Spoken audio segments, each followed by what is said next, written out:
तुम्हाला माहीत असेल की नाशिकमधून कॅप्टन खरात नावाचा एक भोंदू बाबा हा पोलिसांनी पकडला. आणि या भोंदू बाबाला पकडल्याच्या नंतर की अनेक खुलासे झाले की या भोंदू बाबाचे पॉलिटिकल कनेक्शन किती आहेत, आहे का नाही. मोठे मोठे सरकारी अधिकारी, राजकीय नेते, काही राजकीय लोकांना तर या भोंदू बाबामुळं राजीनामा द्यावा लागला.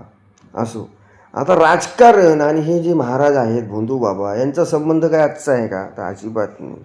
म्हणजे जर तुम्ही उदाहरणं तुम्हाला द्यायचं झालं तर श्रीमती इंदिरा गांधी आपल्या प्रधानमंत्री आणि धीरेंद्र ब्रह्मचारी नावाचे महाराज होते, त्यांचे ते अनुयायी होत्या. त्यानंतर नरसिंह राव आपल्या देशाचे प्रधानमंत्री की ज्यांनी औद्योगिक क्रांतीला सुरुवात आपल्या देशामध्ये केली, नरसिंह राव. त्यांचे गुरु होते चंद्रस्वामी. त्यानंतर महाराष्ट्राचे माजी मुख्यमंत्री शंकरराव चव्हाण, त्यांचे गुरु होते सत्यसाईबाबा. त्यानंतर लालकृष्ण अडवाणी असेल आणि बी जे पीच्या अनेक नेत्यांचे जर जवळचे संबंध आसाराम बापू यांच्याबरोबर होते.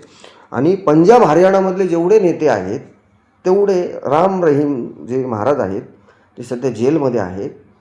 राम रहीम महाराज यांच्या दरबारामध्ये खेट्या घालताना अनेक वेळा बघितलेलं आहे. म्हणजे या राम रहीम महाराजांना बरोबर पंजाबमध्ये विधानसभेचं इलेक्शन असलं किंवा हरियाणामध्ये विधानसभेची निवडणूक असली किंवा लोकसभेची निवडणूक देशामध्ये असली आणि पंजाबचं मतदान असलं, हरियाणाचं मतदान असलं, त्याच्या आधी बरोबर या बाबाला एक महिनाभर पॅरोल भेटतो.